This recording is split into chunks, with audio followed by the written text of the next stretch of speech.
하면서 드나들고 있는 것입니다. 시진핑 정부에서 지금 난리가 난 거예요. 공산당원이 다른 종교에 들랑달랑 한다는 소리가 지금 이래서 지금 난리가 난 겁니다. 중국이. 선교사들 싹 내쫓았잖아요. 남아있는 선교사는 이리 피하고 저리 피하고 주일날만 어느 곳에 가서 예배드리고 어느 곳에 또 가서 예배드리고 그런 시점입니다. 지금.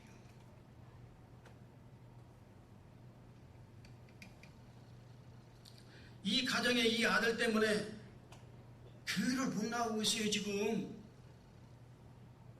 고위직에서 퇴임당할까 봐서 이 아들이 못 나가게 하는 거예요. 여러분, 우리 기도해야 되겠어요. 그 무당을 위해서 기도 한번 해야 되겠어요. 공산당이 위협을 느껴요. 우리 기독교인들이 1억 2천, 1억 3천 막 이렇게 기하급수적으로 이렇게 늘어나니까 공산당은 8천만 명밖에 안 됩니다.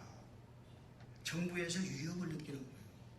그 공산당원들이 그쪽에 가가지고 뭔가 이렇게 먼 일을 꾸밀까 봐서 상당히 지금 이렇게 쳐다보고 있는 거예요. 공산당원들이 이렇게 딴 데 가는 사람들을 색출하기도 하고.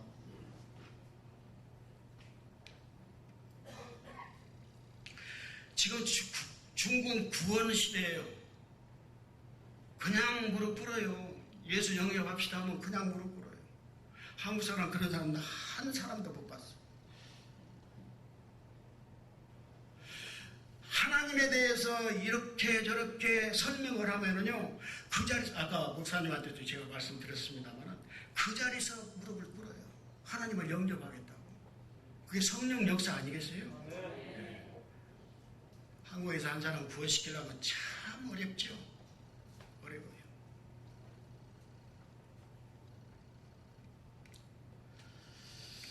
여러분, 극적인 구원 또 하나 말씀드리겠습니다.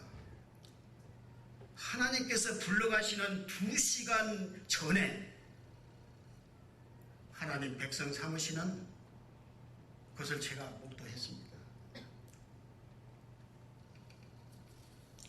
길림성 매하구라고 하시는 분이 있을 겁니다. 여기 우리 교포 계시죠? 매하구 알아요? 매하구. 길림성 중국말로는 매혀라고 그래요. 매하구. 그 매하구에 교회를 개척하고 있을 때입니다. 청원이라는 도시에 우리 일행 박 목사가 급한 연락이 왔어요. 지금 귀신과 싸우고 있는데 와서 도와달라고 연락이 왔어요. 이 박 목사가 가 있는 그 가정은 제가 잘 아는 가정입니다.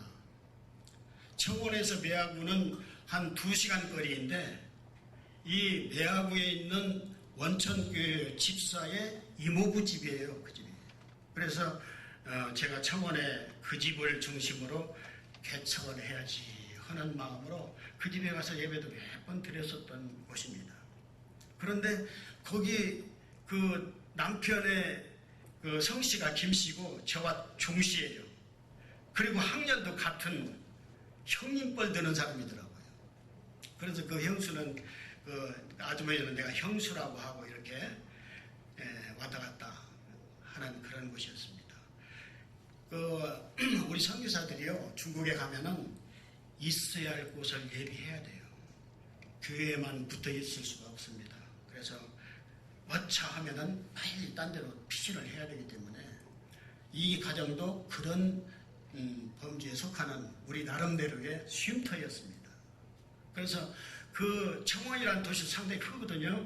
근데 조선족 교회는 하나 있고 그래도 다른 작은 교회를 한번 세워보겠다 하는 내 야심이 있어서 그 형님을 구원시키고 나서 주일날마다 가정예배를 집에서 드립시다. 그리고 형님 아는 사람들 이렇게 데려오십시오. 이렇게 시작하는 거 아니겠어요? 예. 그런데 그 아주머니는 영접을 안 해요. 귀신 역사를 그전에도 했던 경험이 있는 그 아주머니예요.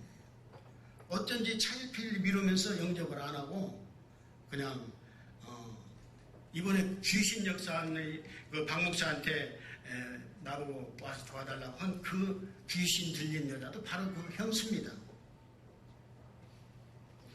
가보니까 박 목사가 얼마나 힘들고 있는지, 이 여자가 귀신이 들려가지고요 얼마나 기운이 센지요. 박 목사 혼자 어쩔 줄을 모르고 있는 거예요. 손잡고 기도하다가 발 잡고 기도하다가 배에 올라가서 기도하다가 안 되는 거예요. 그래서 제가 가서 같이 기도를 하니까 이것 봐라, 하나가 오니까 역시 힘이 세네. 신장님 힘으로도 이제 안 되겠네. 예수 이름으로 나가라 하면은 예수 옆으로 희한합니다. 그리고 발꿈치로 방바닥을 이렇게 3번 치고는 우리 신장님이 이겼다는 거예요. 우리 당신들 하나님의 종들을 이겼다는 거예요. 그리고 손바닥으로 방을 땅땅땅 치고는 자기가 이겼다는 거예요. 우리 신장님이 이겼다는 거예요. 이 박 목사는 너무나 지쳐있더라고요. 밤새도록 3일 동안을 그렇게 영적 싸움을, 내가 가자마자 같이 하다가 이 박 목사는 건너방으로 가서 돌아떨어져요. 혼자 할 수밖에 없잖아요. 그래서 기도하다가 예수 이름으로 나가라 하다가 그 옆에 형님은 이 밤까지 귀신을 쫓아내지 못하면은 내일 구슬하겠다는 겁니다. 열심히 기도하면서 물리쳤습니다. 한 밤 2시쯤 됐을까요? 그때 한국을 하더라고요. 이제는 예수님을 믿겠습니다. 그 한마디 하고는 그렇게 힘이 세던 그 힘이 어디로 갔는지 아주 얌전한 여자가 되더라고요. 그래서 다시 확인을 했습니다. 예수 믿겠습니까? 그래서 믿겠습니다. 절차에 따라서 예수를 영접시켰습니다. 그렇게 바라가던 힘이 어디로 갔는지 편안하게 누워서 잠을 청하는 것을 보고 나도 옆에 긴 의자에 누워서 나도 잠이 들었습니다. 그런데 한 새벽 4시, 2시간 지났죠. 새벽 4시쯤 되니까 그 형님이 나를 막 깨우는 거예요. 자기 셋이가 죽었다는 겁니다. 2시간 동안에 이 둘이 그 유언적인 얘기, 조용히 주고받고 얘기를 다 했다는 겁니다. 그리고 났는데 갑자기 죽었다는 거예요.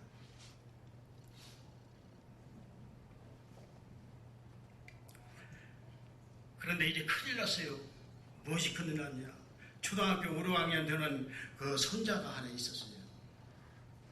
그 할머니 위에 올라가서 힘을 쓰지 못하도록 양손을 두 목사가 잡고 양발을 잡고 막 그냥 손을 빼고 몸으로 치고 그러면 예수 이름으로 나가라 하면서 이 손등을 막 때리기도 하고 막 그랬거든요. 이 손자가 이것을 봤어요.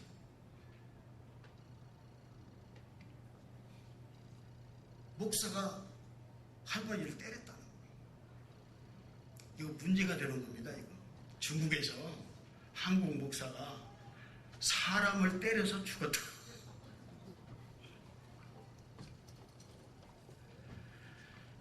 다음 날 이제 새벽에 병원에 시체를 옮기고 있을 때 그 매하고 우리 집사들이 왔습니다. 목사님, 어떻든 먼저 매합으로 가 계십시오. 상황이 안 좋습니다. 이 손자놈만 그러면 다행인데 그 옆에 가까운 친척 하나가 여자가 하는데 그 여자가 주책 없이 자꾸 보이는 사람들에게 그 얘기를 하는 거예요. 목사가 때렸다고. 그래서 도망왔어요. 그러나 저는 하나님 안에서 주의의 일을 하고 온 것입니다.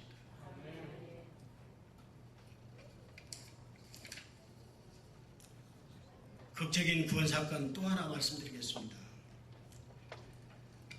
난잠무라는 마을이 있습니다. 난잠무 방주교회가 있어요. 이 교회는 말씀을 인도하는 그 집사가 있다가 한국 나가고 자기들끼리 이렇게 예배드리는 그런 교회인데 제가 거기를 몇 년을 다니면서 목회 활동을 했습니다.